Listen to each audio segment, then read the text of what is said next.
Hello there, fight fans around the world. How are you tonight? I've got Neil the Deal in the studio for the Neil the Deal show.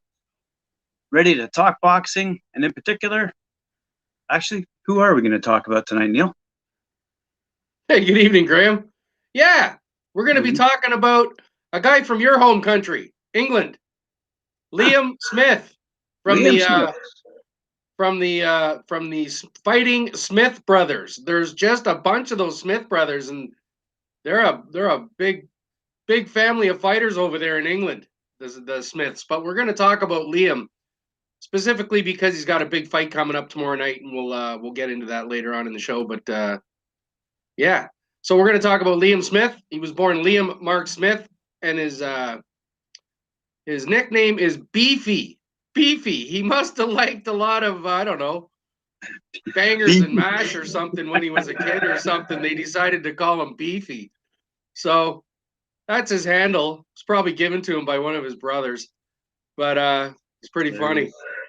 Yeah, so he was born July 27th, 1988, makes him 32 years old. And he was born in good old Liverpool, England, United Kingdom. Liverpool. Yep. So he's fought in a number of weight divisions. He's fought in the light middleweight division, middleweight, and super middleweight division. And he is the former WBO light middleweight champion of the world. So like I said at the intro, guys, nice to see you. Thanks for coming out and checking out the show. We're talking about Liam Smith.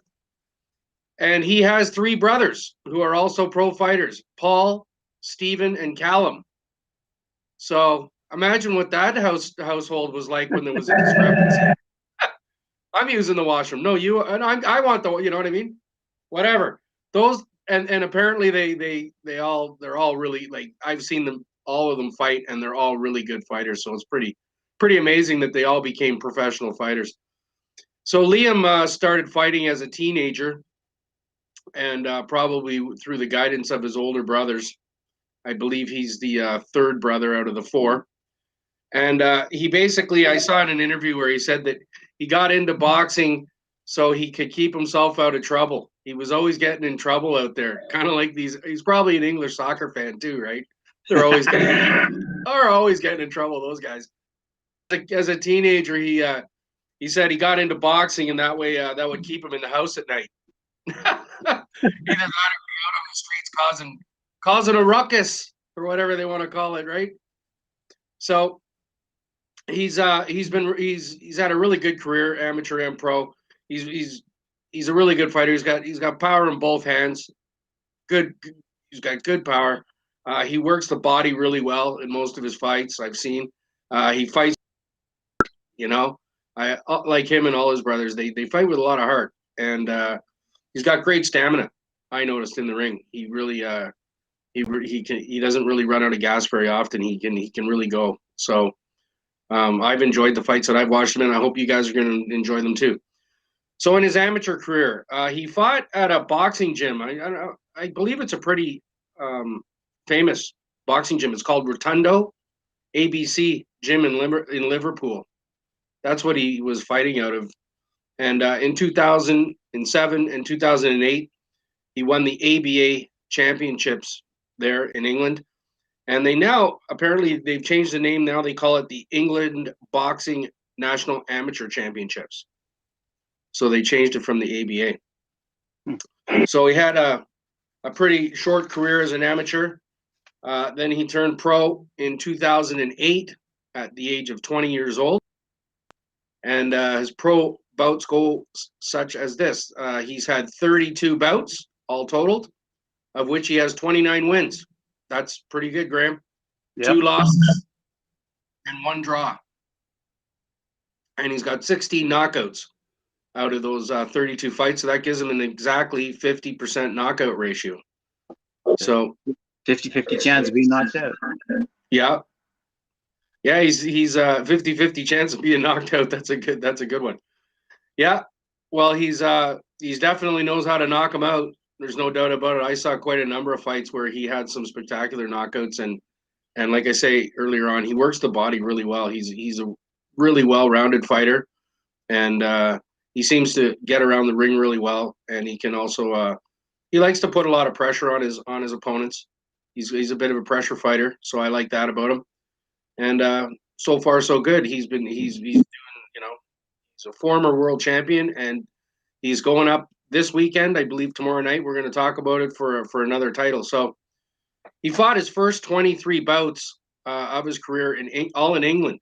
So that's interesting how we've noticed in the past where the Australian fighters will fight the majority of their fights in Australia, or the English fighters will fight the majority of their fights in England before they get world title shots. The world title shots all seem to come out of the United States.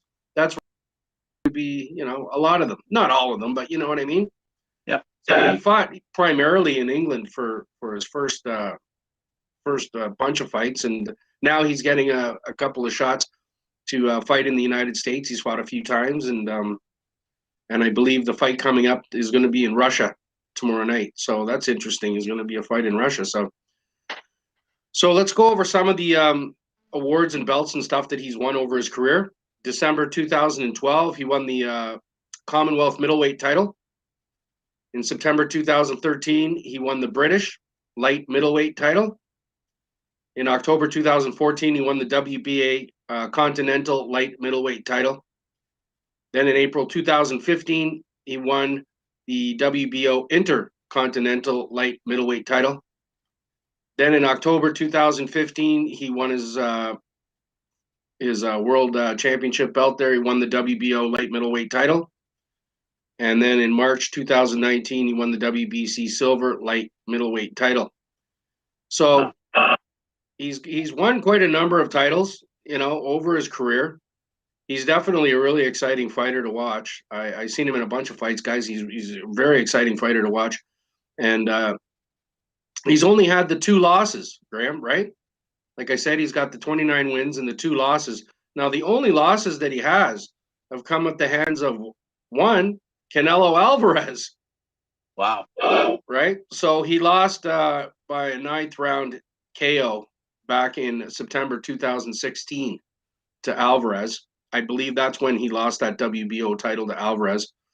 And then more recently, he lost a fight against Mexican Jamie Munguia by unanimous decision. But that fight was pretty close. I watched that fight, and it was pretty close. Munguia did have a little bit of the upper hand at the end, and I think that's what did it. But it was a good fight. It was a really good fight. So, guys, if you want to watch a couple of fights that are good, the Alvarez fight was a good fight. He just got a little bit overwhelmed in that fight, I think. And then the Munguia fight was really good. He also fought. He has an arch rival in England. His name is Liam Williams. He's fought him twice, and that's another really good fight to watch because those guys really don't like each other. It's almost like, I guess it's like soccer fans in England, right? The one team does not like the other team, Manchester City does not like Man United type of thing, right? So, they've had some battle going on, and they fought a couple of times. So I won't give you the outcomes of that. I'll let you guys check them out. That's the Liam Williams fights. He won them both, so that's good to know. So as far as the upcoming fight tomorrow night, it's Friday, May 7th, 2021, against a Russian fighter who is 21-0, and his name is Magomed Kurbanov. And I've seen him fight. He's a really good fighter as well. It's going to be a really good fight. It is the headliner on that card. And it's for the vacant WBO light middleweight title, and it'll be on ESPN tomorrow evening. So if you guys want to watch Liam Smith live, then basically you just tune in, watch him on ESPN, probably around 9 o'clock, Graham? The unboxing. And I'll definitely be watching. Yeah, exactly. So that should be a really good fight. Like I say, he's up against a tough opponent, this Russian kid, the undefeated Russian kid, Kurbanov. But I think he can pull it off. He's been up against tougher competition in his career, put it that way, than Kurbanov, and I would have to say that he has the experience over him as well. So he's probably got his brothers in his corner cheering him on too, so that always helps. You know what I mean? They seem to stick together, those Smith brothers. They really do. Yeah, no one's gonna argue. Yeah. Yeah, they always seem to stick together. They're always helping each other out, which is really good to see. So thanks a lot, guys, for coming out, checking out the show tonight. Really appreciate the likes, the shares, comments, all the subscriptions. Knock that notification bell, punch it out if you want to check me out. And we'll see you tomorrow night, Graham? What, Friday tomorrow? Yes. Yeah, 6:30. 6:30 p.m. Eastern Standard Time. All righty. So you guys have yourself a great evening. Thanks a lot for coming out and talking about Liam Smith or listening about Liam Smith tonight. And we'll see you tomorrow. Thanks a lot, guys. Have a good night. Thank you. Just a quick reminder for the boxers out there to go to the Talk and Fight website, click on my profile, and begin to upload for free your content, your videos, and your photos. Let the world know who you are and how you can fight. Because then, for example, if Neil finds a good fighter in amongst all that content, he and she can be profiled very easily. We can show their videos, right, Neil? Absolutely. Yeah. Can't know them all. There's too many to know. So if you guys upload onto the profile page, that would be great. And yeah, give us some content ideas. That would be awesome. Fantastic. All right. Thanks very much, Neil. We'll see you tomorrow night. Okay, Graham. Thanks a lot for having me. Take care, guys. Have a good evening.